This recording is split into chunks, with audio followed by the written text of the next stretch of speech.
The chair scraped back so hard it left a mark on the marble floor. No one moved to stop it. Tessa Hargrove stood at the far end of the dining table, a table that could seat 22 and tonight seated 19, and felt the room close around her like a fist. The sound of it, the chair, the scrape, the silence that followed, seemed to press against the walls of the Aldridge estate and stay there. She picked up her water glass, set it down, picked it up again. No one was looking at her. That was the thing about the Aldridge family. They had perfected the art of making someone feel invisible while standing directly in front of them. She had married into this family 7 years ago, in a ceremony that the Aldridge matriarch, Harriet, had described to a friend on the phone, a call she had made from the next room while Tessa was still in the house, as small, under the circumstances. Tessa had stood in the hallway with her coat already on, car keys in her hand, and listened to the whole thing. She had driven home in silence and spent the rest of the evening sitting on the edge of her bed, trying to understand what exactly the circumstances were. Her husband, Connor, had explained it later, the way he explained most things, quickly, and while looking at something else. His family was traditional, he said. They had certain expectations. It wasn't about her personally, he said. She just needed to give it time. 7 years. She had given it time. The first year, she had tried. She brought food to the holiday gatherings, a sweet potato dish that her grandmother had made, that had taken her 3 attempts to get right. Harriet had thanked her politely and placed it at the far end of the table, behind the rolls where it remained untouched. Not a single person served themselves from it. On the way home, Connor told her that his family wasn't really accustomed to that kind of food. She had stared out the window and said nothing. The second year, she had stopped bringing food. She had brought wine instead. A bottle she had researched carefully, from a vineyard she knew Harriet had visited. Harriet had accepted it, looked at the label, and handed it to a server without opening it. The third year, she had arrived early to help set up, because someone in the family had suggested, once, that she didn't make enough effort.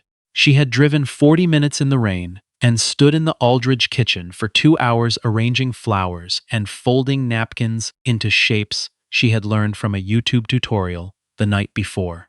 When the rest of the family arrived, Harriet had complimented the centerpieces and turned to ask her daughter-in-law Priscilla, Connor's brother's wife, blonde from Connecticut, whether she had done them herself. Priscilla had said yes. Tessa had gone to refill the ice bucket and stayed in the kitchen for a while. By the 4th year, she had stopped trying to integrate. She arrived on time, sat where she was placed, ate what was served, and left when Connor was ready to leave. It was simpler. It was also lonelier than anything she had experienced before, which was saying something, because Tessa Hargrove had grown up in a 2-bedroom apartment in Cincinnati with a mother who worked doubles and a heat that went out every January. She had built everything herself. That was not a figure of speech. She had started her first company at 26 with $11,000 she had saved from 3 simultaneous jobs and a small business administration loan that had taken her 8 months to qualify for. The company had failed. She had started a second one. That one had also failed, though more slowly and for more interesting reasons. The third one, a logistics software platform she had built with a former classmate in a period of 18 months, during which she had slept an average of 5 hours a night, had not failed. It had been acquired 4 years later for a number that still felt unreal when she saw it written down. She had used the proceeds to start a 4th company, and then a 5th, and somewhere along the way, she had stopped counting. None of this was visible at the Aldridge table. She had learned that quickly. Connor's family dealt in old money and older assumptions, and a black woman from Cincinnati who had made something of herself in technology was not a category they had a framework for, so they had simply declined to acknowledge it. They asked her, occasionally, how things were going at work, the way you might ask a child how school was going, politely, without interest, waiting for the answer to be over. They had never once asked for a specific. At the 5th family gathering, Harriet had introduced her to a visiting cousin as Connor's wife.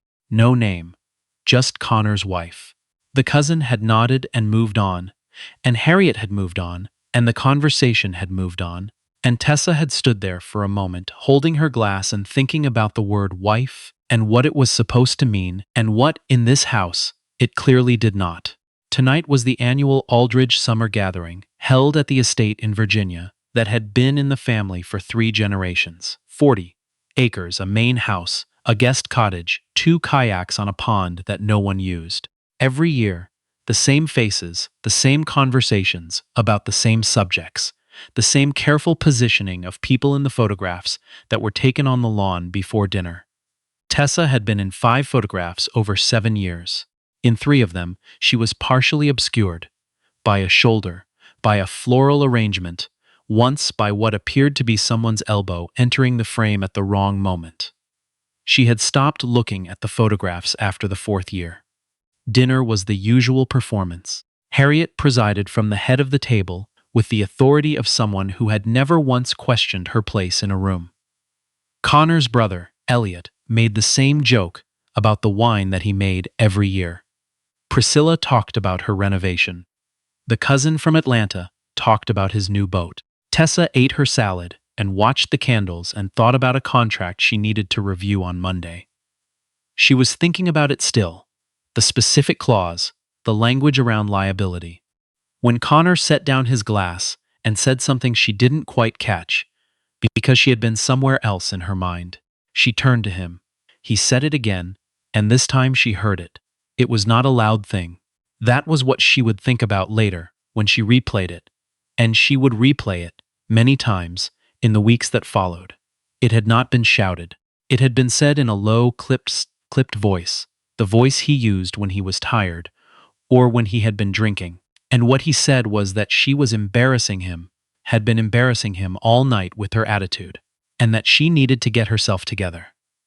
She had not been aware she had an attitude. She had been thinking about a contract clause before she could respond. Before she had even fully processed what he had said, his hand moved. It was quick, the way accidents are quick, the way things happen before you understand they're happening.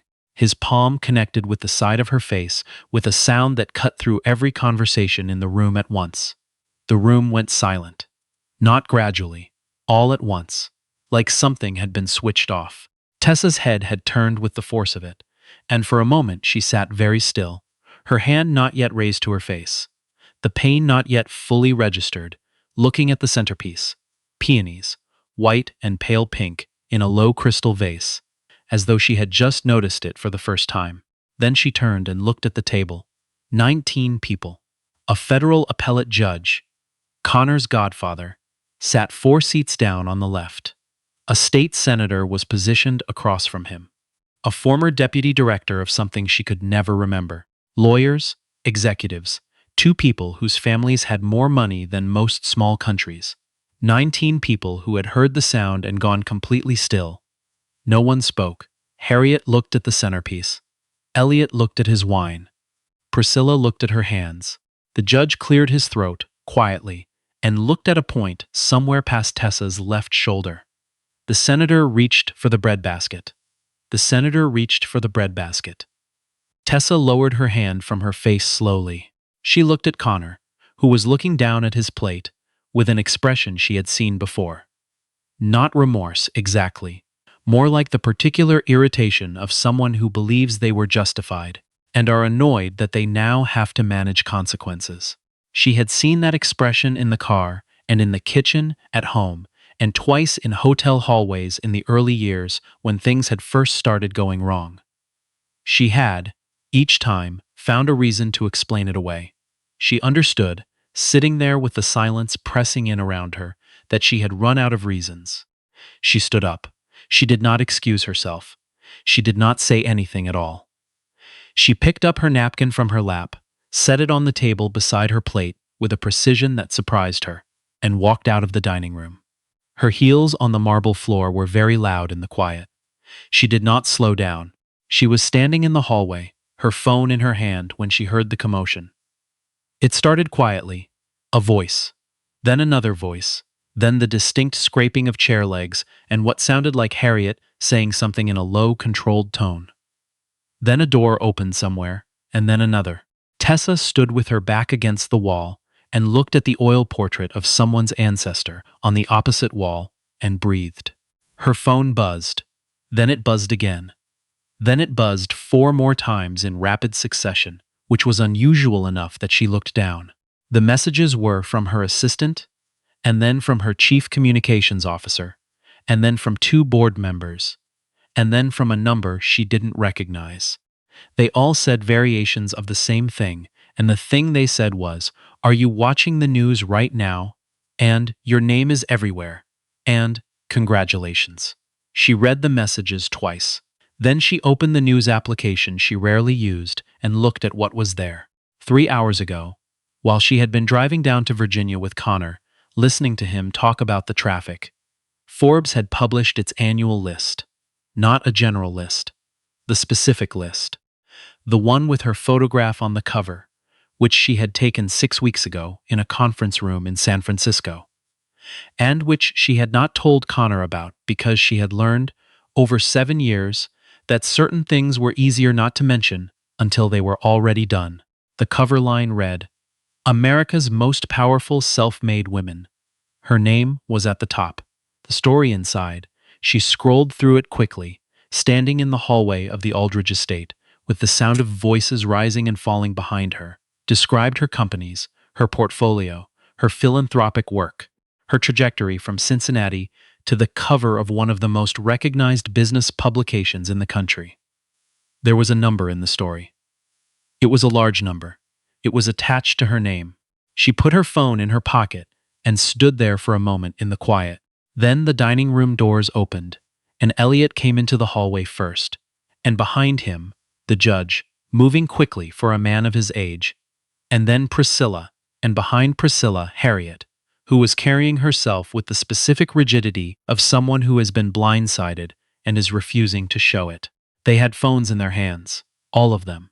The story had come to them the way things come to people now, instantaneously, from multiple directions at once, impossible to unsee. Connor was the last one through the door. He had his jacket straightened and his expression arranged into something careful, and when his eyes found Tessa in the hallway, his mouth started to move. She turned away from him. The judge reached her first. He was 63 years old, had sat on the federal bench for 11 years, and had just watched a woman get struck across the face at a dinner table and had reached for nothing. He stood in front of Tessa now with his hands at his sides and said that he wanted to say something to her. And Tessa looked at him with an attention that seemed to make him uncomfortable and said, "Then say it." He said he was sorry. He said he should have intervened. He said he didn't know what had come over him, that he had been shocked, Tessa said, "You weren't shocked." She said it without heat, the way you state a fact that doesn't require arguing. She said, "You saw what happened and you picked up the bread." She looked at him for a moment longer and then looked away. Harriet spoke next. She spoke with the measured tone she used for unpleasant conversations, the same tone she had used on the phone years ago, describing Tessa as a small thing under the circumstances. She said that what Connor had done was wrong and that she was sorry for it, and her voice carried the particular flavor of apology that is really a kind of management, trying to get a situation back under control before it moved further out of reach. Tessa listened. When Harriet was finished, she said, "I've been in this family for 7 years." She said it quietly. She said, "I came to your table every Christmas and every Easter and every summer gathering. I learned how to fold your napkins. I came in from the rain to arrange your flowers and watched your daughter-in-law take credit for them while you both stood there." She paused. She said, "I did not require a Forbes cover to earn basic decency. That is not how basic decency works." Harriet said nothing. The hallway was very still. Behind Tessa, she heard the front door open. 2 officers had been called. She learned later that the senator had stepped out during the commotion and made the call himself, which was both more and less than she would have expected from him. They moved into the hallway without urgency, but with the quiet authority of people who have arrived after the worst of something, and are now there to formalize it. Connor started talking immediately. His voice had taken on a note she recognized, the one that meant he was performing composure for an audience. He said the words misunderstanding and out of context and overreaction. One of the officers, a woman with her hair pulled back and a flat, unimpressed expression, looked at the side of Tessa's face and then back at Connor and said, "Sir, we're going to need you to step outside," he said. "Do you know who my family is?" The officer's expression did not change. She said, "We can do this out here, or we can do it outside, and those are the options." Connor looked at his mother. Harriet looked at the wall. Elliot looked at the floor. Nobody said anything useful. Connor went outside. Priscilla, standing near the doorway, started to cry. It was hard to tell, watching hers, whether she was crying because she was sorry or because something had shifted in the evening's architecture, and the shift was frightening. Tessa didn't look at her for long. What she did look at, eventually, was her own phone. The notifications had continued while she stood in the hallway. Congratulations from people she hadn't spoken to in years. Messages from journalists. A voicemail from her communications team asking whether they needed to escalate the publicist's situation. Her photograph was on television. She knew this because Harriet's housekeeper, a woman named Bia, who had always been quietly kind to Tessa in the way people are kind when they are watching something they cannot change, had come in from the sitting room and told her, in a low voice, that there was something on the news she might want to see. She walked into the sitting room alone. The television was on. A news anchor was covering the list, the photograph, the story. Footage of Tessa from an event 2 years ago. A keynote she had given in Chicago, standing at a podium in a room of several hundred people, played behind the anchor's voice. The anchor said the words visionary and pioneer and self-made with the same matter-of-fact delivery used for traffic reports. Bia stood in the doorway and watched with her. Tessa said, without turning around, "Did you eat tonight?" Bia said yes. She had eaten earlier. Tessa said, "Good." She looked at the television for another moment. Then she said, "I'm going to need a cab." Bia said she could call one. Tessa said, "Thank you." She said it the way she said most things now, directly, with a precision that had been expensive to develop. She had paid for it in the currency of years, and in the currency of rooms like this one. Rooms where people looked through her until a number appeared next to her name, and then found, suddenly, that they could see her perfectly. She did not wait for Connor to come back inside. She did not wait for Harriet to compose a second apology, or for the judge to find a better version of the one he had already given. She got her coat from the closet near the door, which she had hung there herself when she arrived, because the housekeeper had offered, and Tessa had said no. She had it. She got her bag. She stood in the entrance of the Aldridge estate for a moment, looking at the chandelier above the door. Enormous, old, the kind of thing that announced money without having to say the word, and then she went outside and waited for the cab on the bottom step. The night was warm, the kind of Virginia summer night that smells like cut grass and something just starting to bloom. She could see the lights of the main drive, and beyond that, the dark shape of the tree line, and somewhere past it, a road that would take her back to a life she had built herself, carefully, from nothing, and which had been waiting for her all along. Her phone rang. She didn't answer it. It rang again. She looked at the name on the screen, then put the phone in her coat pocket and looked at the tree line. The cab's headlights appeared at the top of the drive after 11 minutes. She knew it was 11 minutes because she counted them. Standing there on the step, breathing the warm grass-scented air, and thinking about the contract clause she still needed to review, and the keynote she was scheduled to give in 2 weeks, and the board meeting after that, and the 10,000 things that would continue to require her attention regardless of what had happened tonight in the dining room with the peonies, and the silence and the sound of a hand. She got in the cab. She gave the driver the address of the hotel. She would not be going back to Connor's parents' cottage tonight, or any night after this one. She had made that decision before she reached the bottom of the step. Some decisions, she had learned, don't actually happen in the moment they appear to happen. They happen slowly, over years, and then one evening they are simply already made. The cab moved down the drive. She watched the estate recede through the rear window. The lit windows, the columns, the ancient oak at the corner of the lawn that Harriet had once told her was 200 years old, as though the age of the tree said something important about the people who stood under it. She looked away before the gate closed behind her. She thought about her grandmother, who had made the sweet potato dish, who had lived her entire life in a county in Tennessee where she had been looked through by people with money and looked past by people with power, and who had told Tessa once, when Tessa was 9 years old and sitting at her kitchen table while the radio played something neither of them could name. "Baby, you are going to have to build your own table. Don't waste your time trying to sit at theirs." Her grandmother had been talking about something else at the time, a specific slight, in a specific town, from a specific year. But Tessa had carried the sentence with her through the apartment in Cincinnati and the failed companies and the sleepless 18 months and all the years of arriving at tables where no one served her from the dish she brought. She had eventually built the table. It was a very large table. There were a great many people who wanted to sit at it now, and she let most of them, because she believed in the thing her grandmother's sentence had meant, but not quite said, that when you build your own table, you get to decide who sits down and who stands at the door. She was still deciding, in the cab, in the warm Virginia night, with the Forbes cover on every screen and the shape of a red mark on her face that would be gone by morning.